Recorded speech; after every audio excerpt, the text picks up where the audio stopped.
Hello and welcome to Days of Roar, a Detroit Tigers podcast brought to you by the Detroit Free Press. I'm your host, Tigers beat writer Evan Petzold. As always, I'm joined by Chris Brown from Tigers Minor League Report. Chris, how are we doing this week? And I'm in Houston right now in a hotel room, but hopefully it doesn't sound too bad. You sound great. We teased this last week. We got to talk about it now. It's the big news. The Tigers signed Brian Sammons to a minor league contract. I'm curious where he stacks up on the left-handed pitcher depth chart, not counting Tarik Skubal. He's in a category of his own. But yes, Brian Big Tuna Sammons is back with the Tigers. He spent 2025 in Japan pitching for the Chibolote Marines. He had a 3.43 ERA with 48 walks and 100 strikeouts across 120 in 2/3 innings in 24 games. It was a 9.4% walk rate and a 19.6% strikeout rate. Those are not numbers to get excited about. But it's another lefty in the Tigers organization. I'd expect Sammons to work as a starter in AAA Toledo, but if he gets called up to the big leagues at any point, it's probably going to be as a reliever. Therefore, if we're not counting Tarik Skubal, we're talking about Tyler Holton, Brant Herter, Drew Summers, Bailey Horn, and then Brian Sammons. I think that's probably the lefty reliever depth chart. Holton, Herter, Summers, Horn, and Sammons in that order. I do think Drew Summers is ahead of Bailey Horn, at least right now. I do think that could be a roster battle to watch in spring training. But where do you see Brian Sammons fitting in? And is there any chance of him helping the Tigers in 2026? Yeah, I mean, if they're strictly looking for some lefty who can eat innings, he might be up near the top. It might be, after Skubal, it's probably Herter as the guy you want who could maybe stretch out to start. But if you're just looking at him as a lefty arm, yeah, who knows? There are half a dozen guys ahead of him. They also brought in Manuel de Jesus in the offseason. He's going to be in Toledo. You mentioned Horn and Summers. I do think I agree with you. I think Horn is like that sort of guy who just gets you in trouble. Everything he throws, it looks like it should be good, but it has never really worked that well. And Summers, he was not very good in the big leagues last year, but his minor league track record is pretty strong. Now, you don't want to base too much on that, but he's never had a FIP, a fielding independent pitching of more than 2.96 at any level until his 3 innings in the big league last year. So I think there's more to him than we've seen from Horn. But yeah, after that, I mean, you might get to Jake Miller, who's on the 40-man roster now, before you get to Brian Sammons. Andrew Sears could make a late run. I don't know. I think he really is just more emergency depth.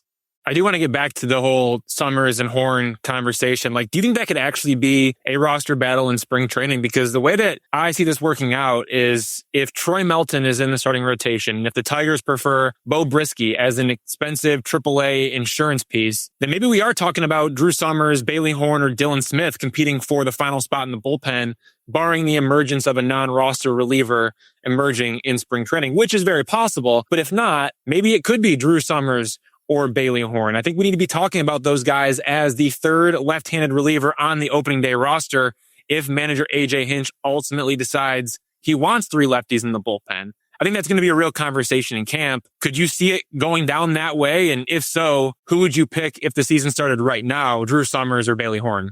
Yeah, I definitely could see it go that way. We saw it kind of down the stretch last year where they were mixing and matching seemingly every series and ultimately got themselves in a little bit of trouble there where they didn't have lefties when they seemed like they needed them. And I think Hinch will probably want to get these guys some innings early in the season just to see where they stand, if he can use them later.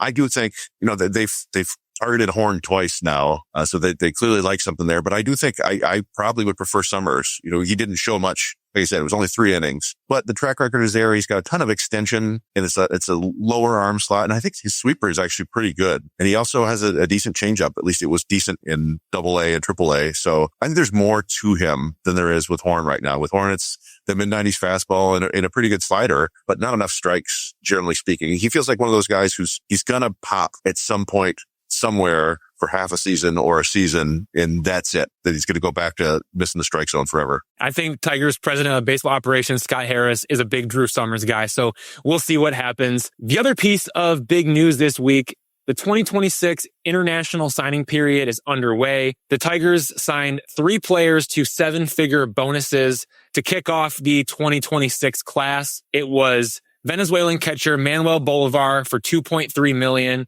Venezuelan shortstop Oscar Tineo for $1.45 million, and Dominican Republic outfielder Randy Santana for $1.1 million. Of those 3 players, which teenage prospect are you most excited about?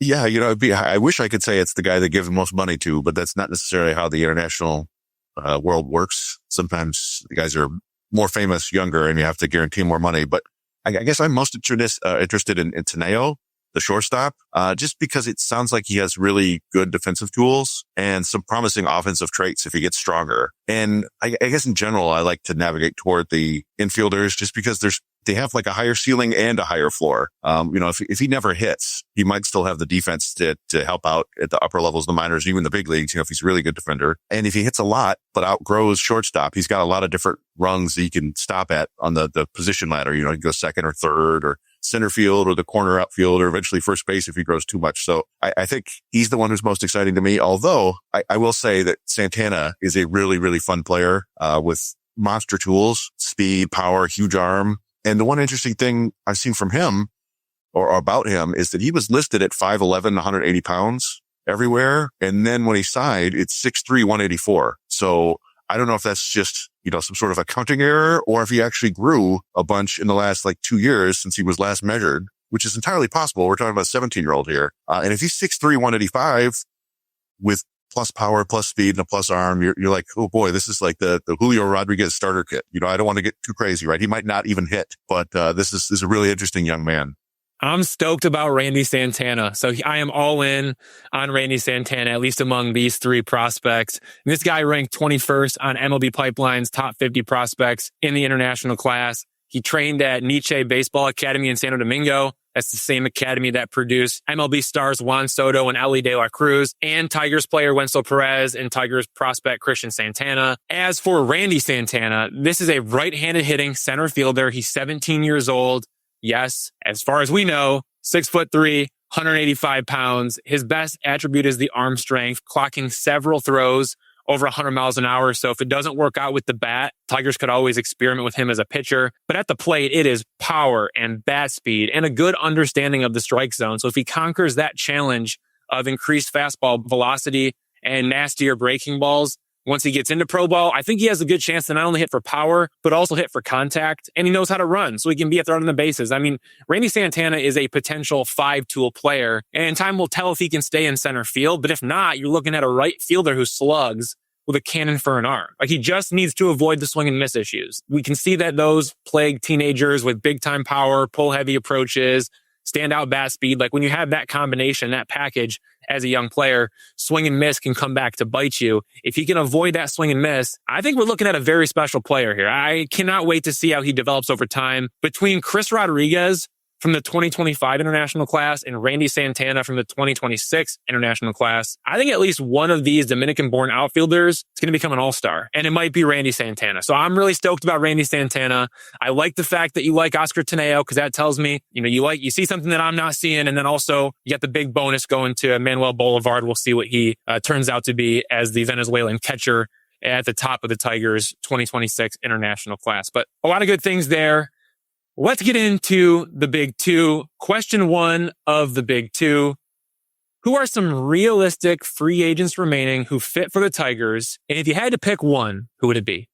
Yeah, so I decided I'd name three guys. I'd pick a reliever, a starter, and a position player. And I'll tell you, the position player was a little bit harder than I expected. But so I'll go down this and I'll start with a guy that I've mentioned before, so I won't get too far into it. But it's Seranthony Domínguez, the right-handed pitcher, reliever. He's a guy who throws hard and he misses bats. And that's the one thing that I still think they need to address in the bullpen.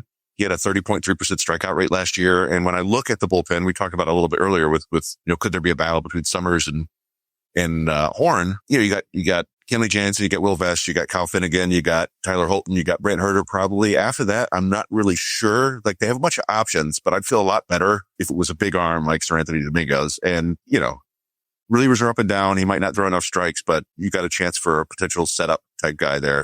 And he's available. I haven't heard him tied to much of anybody yet. For the hitter, I picked Austin Hayes. And again, it's really kind of hard for me to find a fit for the Tigers. There are players I wouldn't hate it if they wouldn't got Eugenio Suarez, but I think you got to do a multi-year deal there. And it just doesn't feel like what you want to do right now at third base if you're hoping that Colt Keith can take over that job. But, and I also thought about Harrison Bader because he can play legitimate center field, but he's never been very good against left-handed pitching. Oddly enough, he's kind of got these career reverse splits. And that's not the case with Hayes. He's got a career 819 OPS against lefties, which is a 124 WRC plus if you prefer that metric. And he's a 97 WRC plus against right-handed pitching. So he's not a disaster if he has to play more. He just doesn't walk a ton. He's kind of redundant with Jahmai Jones because he's not really a center fielder. He's going to be a corner guy. He's a decent defender out there, maybe slightly below average. But the key with him is I think you can probably get him for like $4 or $5 million, which means you could also probably just cut him and not feel too bad about it. But ultimately, the guy I kind of want to target is Chris Bassitt, the starting pitcher. And the rotation seems largely set right now with Skubal and Mize and Flaherty and Olsen and Troy Melton, and then even Drew Anderson if you need him. But, history tells us that you can't really count on everybody to be healthy at the end of spring training, let alone for the entire season. And if everyone were healthy, then you're just kind of pushing Melton and probably Anderson into the bullpen, which makes the bullpen stronger too, I would think. Now, you don't want to necessarily hamper Melton's growth that long, but again, who knows if everybody's going to be healthy. But you know that Bassitt is going to perform like a mid-rotation starter. So you're improving your rotation and your bullpen. And yes, the key with him is he turns 37 in February. So he's older. The Tigers have not had great success with older pitching lately. They also didn't have success with younger pitching. Chris Paddock was only 29 last year. So I think it's more about the pitcher than the age, generally speaking. But over the last 5 years, Bassitt has a 3.66 ERA, averaging 176 innings per year, 30 starts a year. Any pitcher could break at any time. You never know, but he seems like a pretty good bet. And if you wanted to, you could sign him to 2 years, maybe give him an option for a third, and then you actually have somebody to pitch in 2027 with Skubal and Mize and Flaherty are all gone. So Bassitt's my guy, I think. So I really like Seranthony Domínguez. We've talked about him before. I think when you look at what the Tigers had last season in their bullpen, that bullpen ranked 27th of 30 teams in swing and miss rate. That's just not good enough. And then when you look at the pieces that they have going into 2026, especially for high leverage situations, it's Kenley Jansen, Kyle Finnegan, and Will Vest. And none of those guys are big bat missers. Like you look at what they did last year, Will Vest was in the 61st percentile, Kenley Jansen was in the 54th percentile, and Kyle Finnegan was in the 44th percentile. So none of those guys were at the top of baseball when it comes to swing and miss rate. However, Seranthony Domínguez, not only does he throw like 98 miles an hour, he's a legit flamethrower. He's got 5 different pitch types. He also ranked in the 94th percentile with a 33.3% whiff rate. So for a Tigers bullpen that ranked 27th in MLB in whiff rate, Seranthony Domínguez would do wonders. Now, the downfall obviously is that he allows a ton of walks, and that's a big problem, and that could ultimately lead to his downfall, just like it did for Alex Lang. But the Tigers do not have a true bat misser in the bullpen. Seranthony Domínguez would do that. Austin Hayes, I view him as similar to a Randall Grichuk, who is on my list of players to consider. I mean, you're just looking for guys who are right-handed hitters who can do damage against left-handed pitching, whether that is an Austin Hayes or Randall Grichuk, or maybe it's a Matt Vierling in that role who's already on your roster. But I don't want to get too confident in Jahmai Jones, right? Like this is a guy who emerged and it was a surprising development. Nobody really saw it coming. He made a big splash in spring training. Then he went to AAA Toledo. Suddenly he replaced Andy Ibanez. And then he stuck, and it was really impressive, but it wasn't a large sample size. And Jahmai Jones also struggles to play defense in the outfield, which pretty much limits him to DH in pinch hit type situation. And the Tigers would be really wise to come up with a backup plan for Jahmai Jones. And to your point, whether it's an Austin Hayes or a Randall Grichuk or maybe somebody else out there, you can cut them for cheap if you need to, if you don't ultimately end up needing them on your opening day roster, or if you want to carry them early in the season and then part ways. No big deal if it's $3 million, $4 million, $5 million, whatever it may be for a Randall Grichuk or an Austin Hayes. I like that idea. Chris Bassitt, it's a great name. He's somebody who's been around the league. He has been doing this year in and year out. You kind of wonder, like, would a Chris Bassitt come back to bite the Tigers like a Kenta Maeda or an Alex Cobb or a Charlie Morton? Because they have been down that road before. But there's just something about Chris Bassitt that screams to me, hey, this guy's got one more year, at least one more year to be able to do it. And maybe more. Maybe he's got more left in the tank, especially we saw him go down with a lower back injury in late September, but he returned in the postseason as a reliever and he was just lights out in the playoffs for the Blue Jays. That was really impressive. So I think if he's got at least one more season of reliability left, you could see him working as a starter. And if not, worst case scenario is this guy has an 8-pitch mix. He can move to the bullpen if needed, and I think he'd survive just fine. I like all those names, but my name that I would love to see the Tigers go after is Zach Gallen. And yes, that would mean the Tigers have to part with the draft pick because Zach Gallen turned down the 1-year $22.025 million qualifying offer from the Diamondbacks. And yes, he had a career worst 4.83 ERA in 2025. So his market has been weighed down significantly, both by that poor performance And then also the fact that he turned down the qualifying offer. If the Tigers were to sign him, they'd have to forfeit their third highest pick, which is number 71 overall in the 2026 draft. But this is the type of bounce back candidate the Tigers covet under Scott Harris. He is passionate about pitching reclamation projects. And I think Zach Gallen is the perfect type of reclamation project for the Tigers, with the upside to be a number 2 right behind Tarik Skubal. Like, that is what Zach Gallen has proven that he can be in the past. This dude had a 3.20 ERA from 2022 to 2024. And that included back-to-back top 5 finishes in NL Cy Young Award voting in 2022 and 2023. So I really like Zach Gallen. I think you can probably get him on a 1-year deal with a player option. So it gives him the chance to come back, but it also gives him the chance to test the market if he's able to have a good year. I think it's just kind of like hey, 1 year, $30 million, pay him the money that he wants for 2026, keep the door open with the player option. So maybe you get a guy like Zach Gallen for 2 years. And the Tigers aren't perfect. Their pitching development is not perfect. But at the same time, we have seen them fix guys, right? We've seen them fix Michael Lorenzen. We've seen them fix Jack Flair. Now, they didn't fix anybody in 2025, but that doesn't mean that they can't do it in 2026. So I like the idea of Zach Gallen. I don't like the idea of giving up a draft pick. I don't think the Tigers do either. But hey, man, Tarik Skubal's only here for 1 more year. Let's go for it. I think Zach Gallen helps you get it done. All right, let's get into question 2 of the big 2. This is a listener question submitted by John Hageman. The question is, if the Tigers don't make any more moves, is the offense and pitching good enough to get to the playoffs in 2026? I don't know if this could be a great answer, but it'll be close. They obviously have not made any moves on offense other than bringing back Gleyber Torres. So that I still feel pretty iffy about that. And there are a couple obvious regression candidates in the form of Baez and McKinstry for sure. But I do feel like they have enough good young hitters that you can also project a few guys to get better next year. And beyond that, they have pretty solid depth of at least, average-ish players with Winslow Perez and your Parker Meadows and Matt Bierling. That you've got some depth there that if somebody isn't performing, somebody else might take over. And then behind that, you do have 2 of the top offensive prospects in baseball on the way, who they could come up at any time, probably later in the year, but we'll see. I do think the pitching should be fine if it stays healthy. Like I said before, I worry a little bit about the lack of swing and miss in the bullpen, but that's theoretically at least something that they can address mid-season. We thought that last year too, and maybe not, but the rotation is actually pretty strong. Obviously, a lot of that is on the shoulders of Tarik Skubal. He's the best pitcher on the planet, but they have him. They have the best pitcher on the planet. That counts. You get to use that.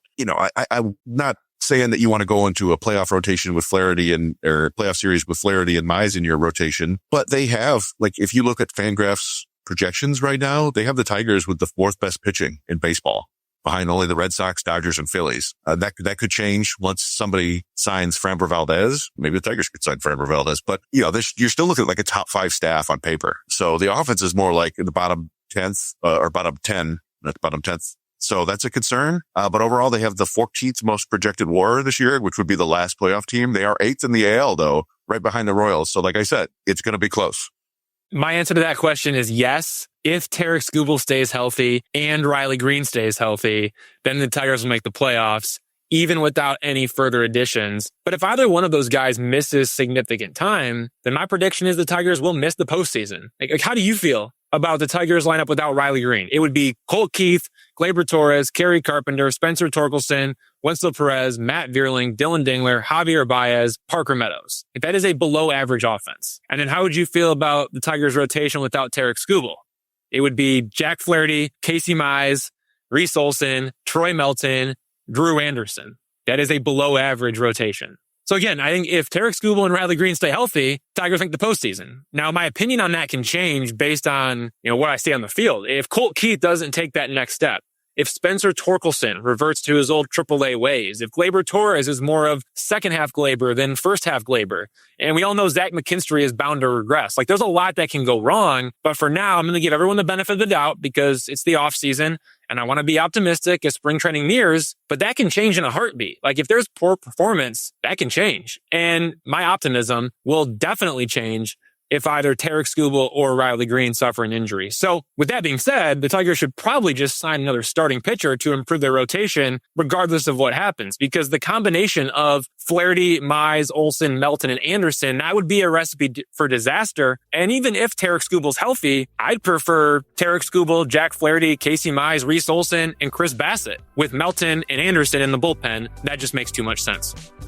All right, we're going to take a break. When we come back, we are joined by Baseball America's Ben Badler to discuss the 2026 international signing period.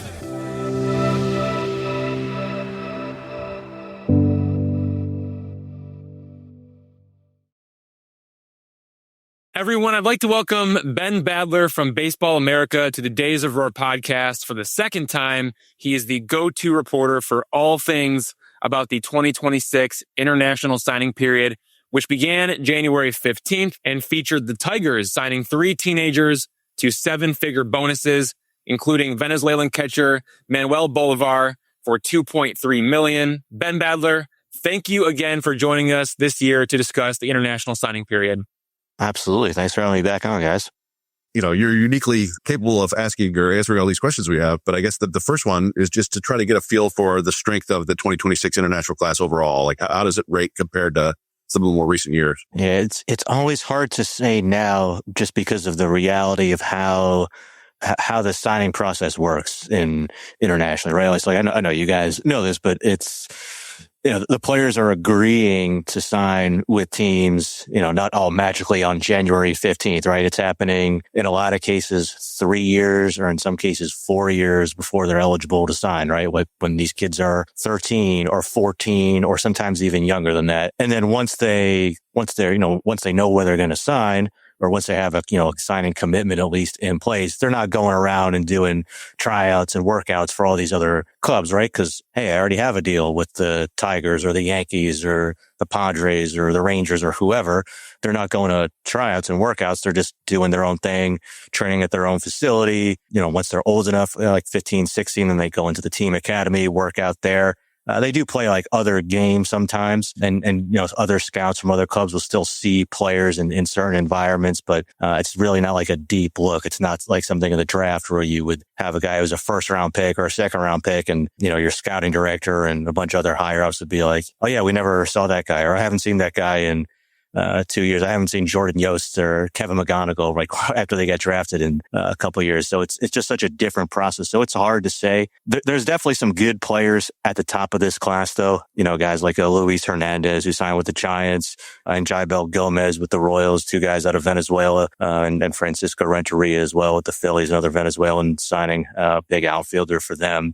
Johansi Colome in the Dominican Republic. So there's some good players. And then there's just like so many guys who kind of trend up throughout that process too, where guys who are not going to get the biggest bonuses, the teams are signing those players think like, hey, this guy we're signing for, every team has some guy they're signing for 100,000 or 200,000 or some smaller bonus where they're like, man, this guy's better than some of the guys we're giving a lot more money to, who may be good players too, or may have kind of stagnated in the process. So it's always hard to kind of gauge the totality of an entire class, at least like relative to what we do, say on the high school side here in the States. In the Tigers themselves, they don't have a particularly strong track record in terms of producing a lot of success from the international market. They've had some wins there, but the Brewers didn't have a lot of success up until 7-8 years ago. And then suddenly, in quick succession, you got Jackson Churio, you got Jesus Mate, you got Luis Pena. So I'm curious if you have a feel for how a team gets better at that. Is it committing more resources? Is it hiring better scouts? Or is it getting involved in a little bit of the shadier stuff in the international market? No, I mean, the Brewers definitely transformed what they've done internationally. Like you said, over the last 6-7 years, they brought in a whole bunch of new scouts, new director, new scouts on the grounds, and really transformed the way that they evaluate players and go about signing players. I think they're very meticulous and thorough in their process. I think that's something that a lot of teams have in common. And international scouting it's an area where you can, any team can sign, or at least reach an agreement to sign any player any day of the year. So you can go out and beat other teams to the punch on a player. It's not like the draft where, all right, well, we're the Tigers and we're picking 24th this year in the draft. So there's 23 players we can't get. And then we pick a guy and we wait around, and 30 something players later, we get another chance to pick somebody internationally. All right. If you see somebody that you beat the other teams to, yeah, I mean, you can get that player. There's bonus pools, but any team can afford, even if you have one of the smaller pools, to sign pretty much any prospect out there. So I think they're very good about being in early on players. Now, at the same time, like, how much can you really know when you're trying to predict the future of a player who's 13 or 14 years old? It's hard enough when these guys are actually 16, 17 at the age when they are signing. But I think they're very thorough in their process in terms of the information they collect, the presence that they have on the ground. And they have, like you said too, just good scouts, like good evaluators who know what they're looking at. So yeah, I think it's not necessarily easy to replicate, but I think a lot of the great teams that do a great job of scouting internationally. And it's gotten very competitive down there too now. It's not like 10, 15 years ago where you'd have some teams that were just, really soft there. Like now, pretty much every team is a factor in Latin America and the international market as a whole. So, but I think that's, those things that they do are things that I think a lot of the really good teams in Latin America have in common. Let's get into the 2026 international class for the Tigers, headlined by Venezuelan catcher Manuel Bolivar, who secured a $2.3 million bonus. He's a right-handed hitting catcher. He turns 18 years old in September. What can you tell us about Manuel Bolivar? Yeah, he was somebody who was like super famous, I guess, as they say in scouting circles, at a very young age. Like he was at the U15 World Cup when he was maybe like 2 years younger than everybody else on that team. Just continues to stand out still as just one of the best power hitting catchers in this class. I think you're banking on big time power from a guy who projects to be able to stick behind the plate, has a big arm, moves pretty well back there. With any of these guys, it's, how much is the bat going to translate? I'm not saying he's like a bad hitter. It's just, until these guys get into games in the Dominican Summer League, which is still like about as far away as you can get in professional baseball. But once they start playing games there, then you have a much better sense of like, okay, here's the guys who are more advanced hitters. Here are the guys where you can see a lot more holes even at that level. So you're definitely getting big tools behind the plate, chance to have a power hitting right-handed catcher. Venezuelan shortstop Oscar Tineo, who secured a $1.45 million bonus. Switch hitting shortstop, turned 17 in February. What can you tell us about Oscar Tineo? Yeah, a good player and a very different type of player than Bolivar. Like Bolivar is like now strong and physical and can drive the ball with impact. With Tineo, it's more, really good foundation of actions at shortstop and at the plate too. But he's like 6'2", 165, so he's just doesn't have much strength on him right now. So you're banking with him on the frame filling out, right? So he's 6'2", like 165 now.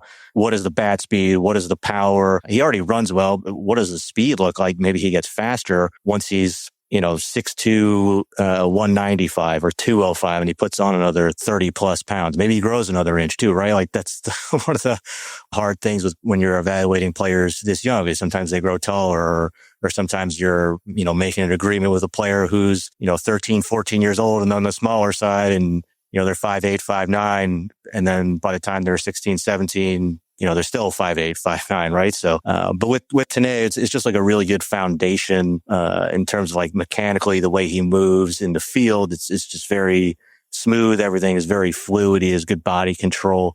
Looks like somebody who should be able to stay at shortstop, has good instincts there. And then, at the plate, switch hitter looks a little bit cleaner from the right side of the plate than the left side. See how that plays out. Cause the Dominican Summer League, especially, he'll probably get like 95% of his at-bats hitting left-handed, just cause there's very little left-handed pitching at that level. And obviously that's where most of his at-bats still will come higher up. But, somebody it seems like has pretty good bat-to-ball skills, but I wouldn't expect like a lot of power or impact right off the bat this year in the DSL. But you're kind of banking on, all right, what's it going to look like years down the road once he puts on a lot more strength, and what do the tools look like at that point? There's a lot of other things that he does really well right now. Dominican Republic outfielder Randy Santana, 1.1 million bonus, right-handed hitting center fielder. He turns 18 years old in September. Maybe the chance to become a big-time power corner outfielder. But what can you tell us about Randy Santana at this point? Yeah, he is, where Tineo is more of the kind of strength away, deeper end physical projection. Randy Santana is like really strong right now. He's not that big. He's probably like on 5'11", pretty strong, physically mature guy for his age already. And you can see that in just like the maturity of his tool set, especially the arm. Like the arm is the biggest tool that he has. I mean, I don't know, if you're very conservative, it's a plus arm. It's probably a plus arm. Might even go higher than that. I don't know. Wait until he comes out and we see what it looks like there. But it's much more of I think it's more of a risky profile, but also somebody who does have bat speed. He can drive the ball well from the right side of the plate. It is a very aggressive approach, probably similar to, what we saw from Cris Rodriguez last year in the DSL, where, I don't think he has Cris Rodriguez's size or bat speed or power. And I would say probably the same thing about 99.8% of players at that age who are at that level too. But I think it is that kind of, maybe it ends up being a free swinger approach, but maybe he's able to rein it in enough to be able to tap into that power. And if it doesn't work with the bat, I would definitely put him on the mound and see what it looks like, because it's just a ridiculous arm. Those were the 3 7-figure signings by the Tigers. The next highest bonus is Venezuelan outfielder Douglas Olivo, who signed for $900K. He's a switch hitting center fielder. What can you tell us about Douglas Olivo? Yeah, another switch hitter, another guy who kind of, more along the lines of Tineo, where kind of moves around with ease in the way he operates, especially in the outfield. But he like 6'3", 175, like very, very slender build, waiting on a lot more strength to come with him. So traits that you definitely like there. He can run. He runs well enough to play center field. The instincts are good out there.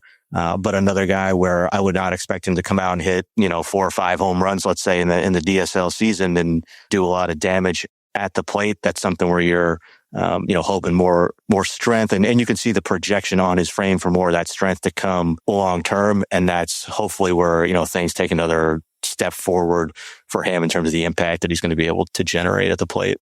One of the more interesting players in the class, at least for me, just searching around the internet, is Dominican right-handed pitcher Yuri Ramirez, because I believe he signed with the Brewers last year, or was going to, for $300,000, and there were some sort of age issue there. And then he comes back this year and signs with the Tigers for $240,000, which is not a huge difference from last year. And I would assume somebody who's kind of lying about his age might fudge it by like 3 years or whatever. So I don't know if you have any specific insights into this case, if what happened there, or if you know anything at all. Yeah, I don't know like the total backstory there, other than that I know he was going to sign, or may have even actually signed a contract with the Brewers, but it never became official. It never got cleared to sign. But yeah, he's signing with the Tigers now. I mean, it's still a good arm. I mean, we see it's a good bonus too for a pitcher. Teams just generally don't want to pay money for pitching at any age in Latin America, or even the draft this year, last year, I should say, we only saw 2 high school pitchers get drafted total. So teams are just very hesitant when it comes to teenage pitching anywhere. But it's a good arm, and we see good pitchers come from all different ages, all different price points in Latin America. I mean, Ranger Suarez just got a huge contract. I think he signed for like $25,000 and was throwing like 88 miles an hour in the Dominican Summer League when he signed. Framber Valdez, obviously a small bonus signing. I'm sure he'll get another very good payday for himself now. So yeah, I mean, arms, they can just come from all different places, all different price points, all different ages. So he'll definitely be one to watch this year in the DSL for them. Are there any other smaller bonus prospects who signed with the Tigers that fans should at least know about going into the 2026 season? Yeah, Eduardo Toussaint is an interesting guy. Shortstop, another switch hitter for them out of the Dominican Republic. It's a really fast bat from both sides of the plate. So I think you're going to see him be able to drive the ball with some damage right away. Again, with all these guys, TBD, like how the contact and how the approach looks in the DSL, but definitely some traits especially with the bat speed from both sides to be able to drive the ball pretty well for his age already. Strong arm too. You can see that translate. Maybe it ends up being shortstop. Maybe it ends up being somewhere else in the infield. It certainly has the arm to play third base. But outside of these, those top hand, 2 or 3 or 4 guys that we already talked about, he'd be one more guy to keep an eye on for them. So I was going to kind of throw this, make a comparison to the draft in some ways, because this is the 2 big sources of amateur talent. And I was just kind of curious of how closely aligned the salary numbers are. Like, obviously, the draft pools are much larger than the international pools, but would you view, like, as somebody in the international class getting $4 million as sort of equivalent to a high schooler getting $4 million? I would view it as it's 2 different talent pools that teams are making decisions on. So I think with a lot of players, like if you threw a lot of these kids who are, signing at 16, 17 years old and threw them into the draft system, where they're now competing against college players, guys who've been in the SEC, who have 2 or 3 years worth of track record there, and just so much more data, so much more information and video available to them, to teams on those players. And even the high school players who are mostly, 18 or maybe 19 or 17 years old, who are just older or further along than them, as good as some of the international players are, especially, relative to players who are in their own peer group in the United States, I think you would see them go lower maybe than in the draft than their bonus might indicate, if that makes sense. Because then, when you're signing players internationally, you have your bonus pool, but you're not comparing a 16-year-old shortstop from the Dominican Republic to, the 21-year-old college third baseman who's, raked in the SEC for 2 or 3 years. So I think it's just 2 different talent pools. And it's one reason why I think it's a good thing. It would be that they have the international players, whether it's going to be a draft in the next CBA or continues to be international free agency. I think it's a good thing that that's separate from the college and high school players in the United States, for those to be separated. And we've kind of touched on this topic a little bit here, but Major League Baseball has made some attempts to sort of clean up the international process a little bit. But it still seems pretty skeevy to me. Like, I've already seen the Tigers connected to a handful of guys from the 2028 class. And even I think a 2029 kid named Cris Rodriguez I've seen linked to them. So I'm just curious, like, is the process getting any better in your view, or is it still pretty gross down there? In terms of the early deals being done, that hasn't changed at all. I mean, we wrote stories literally more than 10 years ago about this was getting out of control. And, I think the system down there just needs to change. And MLB just doesn't really do anything about it. I think they've gotten better in terms of investigating players' ages and identities prior to them signing within the last year to 2 years or so. But as far as like early deals, teams reaching agreements to sign players when they're 13, 14 years old, even younger than that. I mean, pretty much every team, all 30 teams are doing that. Some teams are more aggressive in doing it than others. And MLB, they do really nothing to stop it. And then they're, when we're going to have this, it's not going to be issue number 1, obviously, in this upcoming CBA negotiation, but MLB is going to push for an international draft again. And you're going to see them come out and talk about, we need a draft. It's the only way to have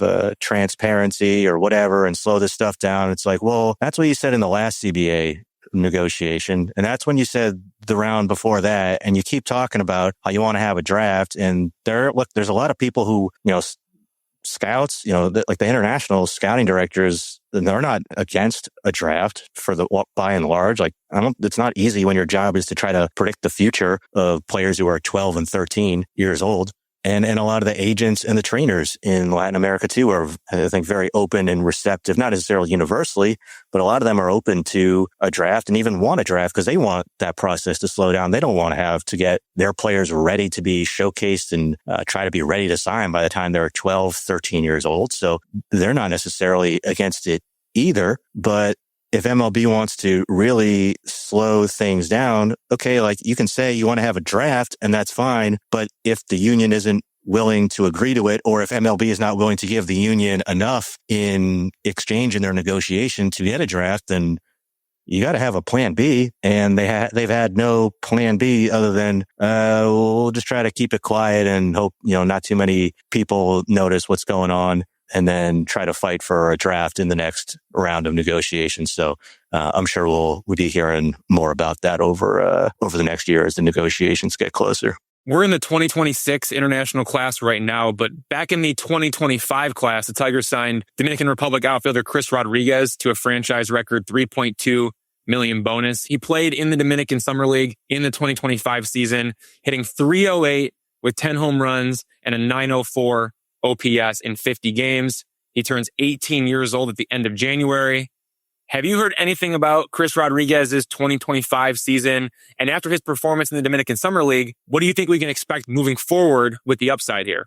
Cris Rodriguez is scary. Everything is scary good in some ways, and just scary in terms of the risk in other ways. I mean, there's the physicality, the athleticism, the bat speed, the raw power that he has is all outstanding. I mean, the power that he showed last year, I mean, he had 10 home runs. There was no 2025 international signing who had more home runs than the DSL last year. You look at his exit velocity data, it was, the terms of the upper end exit velocities were higher than anybody, or I should say any 17-year-old player in the league last year. So you're getting elite power, physicality, and he's a good athlete too for his size. Does he end up staying in center field or move to a corner? I'd certainly keep him in center field as long as possible. Maybe he just ends up outgrowing the position going to a corner. Maybe it just depends who ends up being teammates higher up the ladder. But just a great power speed threat, especially with the power, but also not a guy who's a very polished player in terms of the approach or the swing decisions that he makes. I mean, the performance overall was strong. I mean, he hit really well in terms of just you're looking at the slash line, but he's definitely more of a free swinger. He can crush fastballs, but the breaking stuff, off-speed pitches, he's going to have to get better at recognizing that. He's going to have to get better at navigating the strike zone, swinging at strikes and not expanding the zone as much as he does. That kind of profile is always scary to me as guys move up the ladder. But in terms of just like the physical traits that he has to go with what was good performance last year, just kind of shows the upside that he does have if he's able to make those adjustments and have everything come together. Rodriguez basically overshadowed anybody from the Tigers class last year, but there was another kid who had a really solid first year performance named Angel de los Santos. Yeah. His problem was he missed, I think, the first month or something like that with a hamstring. I don't know exactly what it was, but and I think he got a decent bonus too. So I'm curious if you have any thoughts on him. Yeah, I like him. I think he definitely gets overshadowed because of Cris Rodriguez and just, the money he got and the tools and the performance he put up. But yeah, I mean, De Los Santos he hit really well in the time that he was on the field. And it's just like a nice blend of attributes that you want to see in a young shortstop. He's athletic. I think he has the range for the position. He has the tools to stay at shortstop. And he doesn't have, maybe not fair to say, because I don't think almost any player that age has, Cris Rodriguez's kind of power or bat speed, but he does have a much better feel for the strike zone and a much better approach. It's much more mature for his age in that regard. So there's some sneaky bat speed in there for somebody who's still a pretty wiry kid. So I think you will see some more power end up coming as he comes into some more strength. But yeah, I wouldn't be surprised if, at some point, Angel de los Santos ends up becoming a better prospect or just a better big leaguer than Cris Rodriguez, because it's a really good blend of like tools and skills for him at a premium position with a little bit of a safer approach compared to Rodriguez. That's a good transition into the next guy I'm going to ask about. You're such an incredible resource for this international stuff, but I believe you also cover domestic underclass players. And if people don't know, I think you were probably the highest person on the planet, Kevin McGonigal, outside of his family, heading into the draft. And so I'd be remiss if I didn't ask you, do you feel vindicated? Is the player he's become sort of what you envisioned, or is he even better than you thought he could be? Yeah, I mean, I thought he did have this kind of upside. At the same time, there's always players that you like that, don't end up becoming the number 2 overall prospect in baseball a couple of years or 2 or 3 years after they get drafted. But yeah, it was always confusing to me why he wasn't a true first round pick. I know the 2023 draft was a really loaded draft class on the college side and especially on the high school side too. So there's some other teams that are very happy with the players they took in the first round. But I don't know, every time I saw him, every time everybody saw him, probably he hit. I mean, he hit lefty, everything you're seeing now, he did in high school. He hit lefties, righties, like great velocity, breaking balls. It's just such a sweet left-handed swing. He's always barreling up everything every time he played. So, he's not the biggest guy. I guess that was a knock on him. Maybe he doesn't play shortstop. I always kind of liked his defense more than most and maybe still do, but I don't know that. If he ends up playing second base or like an Alex Bregman type of third base too, all right, I'm fine with that. You can put his bat wherever in the infield. So yeah, it's great to see the success that he had. So, or has had. So him and, Max Clark in that draft. I know not everybody was like on board with that just because of, who some of the other options were there, especially with I think it was like Wyatt Langford went after him, but I don't know. Well, it's why you don't drudge a draft, a year or two after the draft, because I think Clark and especially Magano are going to be pretty special players for the Tigers. All right, Ben, that's all we have for you. All kinds of good stuff about the international market. Manuel Bolivar, Cris Rodriguez, and yes, even Kevin McGonigal.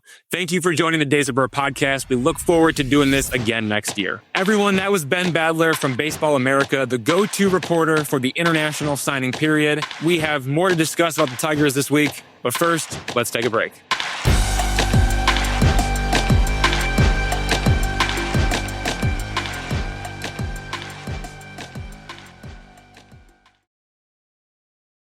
We're back, and it is time to talk about the Detroit Tigers versus Tarik Skubal. Yes, salary arbitration. We are still talking about it. And the question here is this really just Scott Harris versus Scott Boras in the form of Detroit Tigers versus Tarik Skubal? It has been 12 days since the Tigers filed at $19 million and Skubal filed at $32 million. A gap of $13 million. And we're still talking about this situation because it's a really big deal and it remains unsolved. There is going to be an arbitration hearing in late January or early February. A panel of 3 arbitrators, they'll either select the $19 million salary or the $32 million salary. The midpoint is $25.5 million. So if the panel decides Skubal is worth $1 less, then his salary is $19 million. And if the panel decides Skubal is worth $1 more, then his salary is $32 million. Now that you've had some time to think about this situation, what are your thoughts? Do you have any new updated thoughts on the Tigers filing at $19 million, Skubal filing at $32 million, the gap of $13 million? I mean, I have plenty to discuss here, but I just want to get your thoughts to see if your opinion has changed over the past week as you've digested all of this. I wouldn't say that it's changed a ton. I think I am gradually moving toward thinking that Skubal is going to win. I do like the framing of Scott Harris versus Scott Boras. It's the Scott Pilgrim versus the world sort of thing. But I do think that's it's fun to think about that. But this is really, we touched on it before, this is really kind of just a proxy war between owners and the union. We touched on it a little bit, but like Major League Baseball has, first of all, they have an economic reform committee that they created in 2023 that Chris Ilitch is part of that or was. I don't know if he still is. So there's, the owners are doing things to try to keep money down. And we talked before that there's a labor relations department and they actually suggest prices or, arbitration figures to teams. So it's not done in a vacuum. The Tigers are trying to appease the rest of the owners with what they're doing too, because it has ramifications down the road.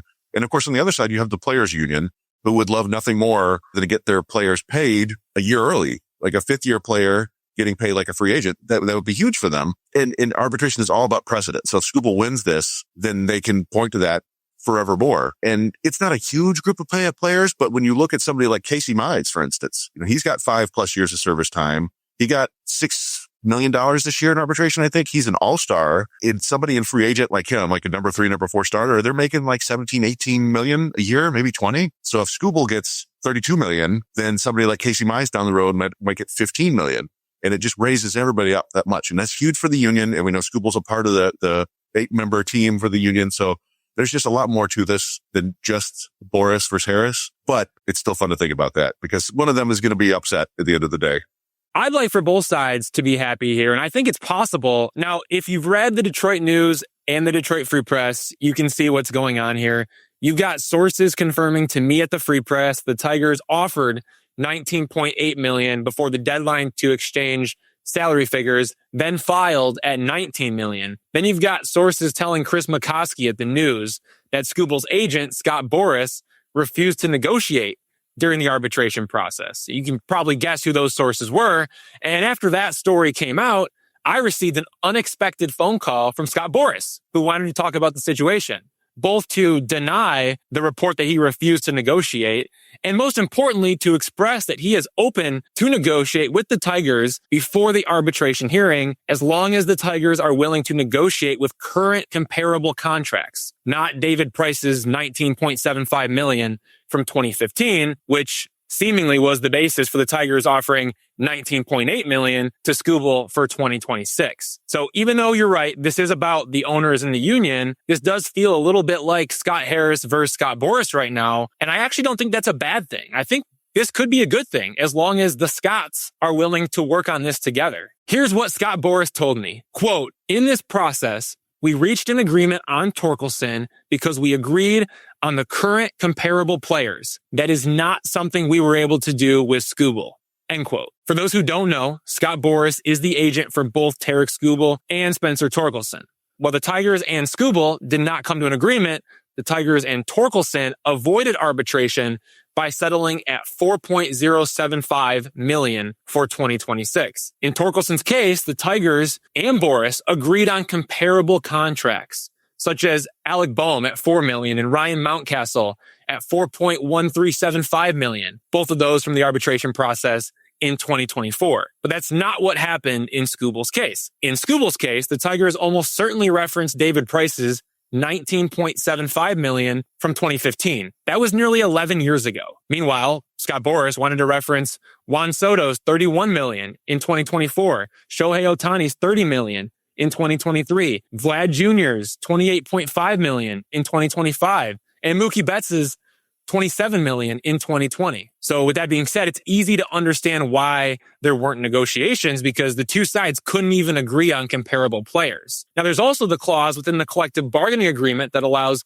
arbitration eligible players with at least 5 years of MLB service time to compare themselves to any player, not just past arbitration eligible players. Therefore, Skubal can compare himself to Zach Wheeler, who is MLB's highest paid pitcher in 2026 at $42 million. That's why Skubal filed at $32 million, because Scott Boras believes Skubal's value aligns with the best players in baseball right now, not David Price from 2015. Now, you take all of that and you think about where is this going. I think we need the Scotts to get in a room together and hash this out before the arbitration hearing. Not in the newspapers, but in a face-to-face setting. The Tigers operate as a file and trial team in salary arbitration. That means the Tigers won't partake in further negotiations regarding one-year contracts after the deadline to exchange salary figures. It's a self-imposed deadline by the Tigers. That's exactly what the file and trial philosophy is. But Scott Boras says he wants to continue the negotiations. So I think there is a chance, and maybe it's a 1% chance right now, but there is a chance that compromise could emerge before the arbitration hearing if the Scotts work on this together, which probably would be good for their relationship and future dealings too. A one-year deal with a player option, which is technically a 2-year contract, that would preserve the Tigers' self-imposed file and trial approach, all while maintaining Skubal's path to free agency and even providing him with some security in case of an injury. That's a possibility. That is one way to work around this before we get to an arbitration hearing. Yes, the gap is huge. It's $13 million. So Chris, from the outside looking in, as you're hearing these things, you're reading these things, is there any hope for a resolution between the Tigers and Tarik Skubal, Scott Harris and Scott Boras, before an arbitration hearing? Or is this too messy with the money too far apart for both sides to be happy here? Well, yeah, I mean, you saying that Boras is willing to discuss makes me think there is a little bit of hope, because we had not heard that before. But again, like, if you want to, in my mind, it would be easy enough to say, okay, split the difference, like $26 million, you're cut dry. But that's not comparable. It's Scott Boras' mind. I don't think he still wants the $32 million, probably. But if they're willing to talk, I say to, heck with a face-to-face meeting, do like a full day spa treatment. Go to hit the sauna, get the hot stone massage. You two guys become buddies, hash this out, figure it out, and let the Tigers fans not worry about it too much. Because it's just been every article, every tweet, it's you just posted an article, and then all the comments are, oh, your franchise is too cheap. They're trying to lowball their best player, and people don't have a whole understanding of the arbitration process in general, which has always been kind of to suppress wages. Yeah, I think it would be good publicity for the Tigers. And as you said, yeah, if you can get a working relationship with Scott Boras, that's a good thing, because he's going to have the best players most of the time, because he's the best agent. Now, maybe because he's the best agent, he's not going to cut you much of a deal, but maybe you take it this time and you worry about that later. I just want everyone to be happy here. Scott Harris, Scott Boras, Tarik Skubal, Tigers fans, let's all be happy. All right, it's time to get out of here. Thanks to Chris Brown from Tigers Minor League Report for co-hosting with me this week. And thanks to everyone for listening to the latest episode of Days of Roar. Please like, rate, share, and subscribe. Most importantly, give us a rating and comment what you think about the show. Stick with freep.com/sports for the latest Tigers coverage. I'd like to thank the editor of the Free Press, Nicole Avery Nichols, and our magical producer, Robin Chan. For the Detroit Free Press, I'm Evan Petzold. We'll catch you next week. Until then, go in peace.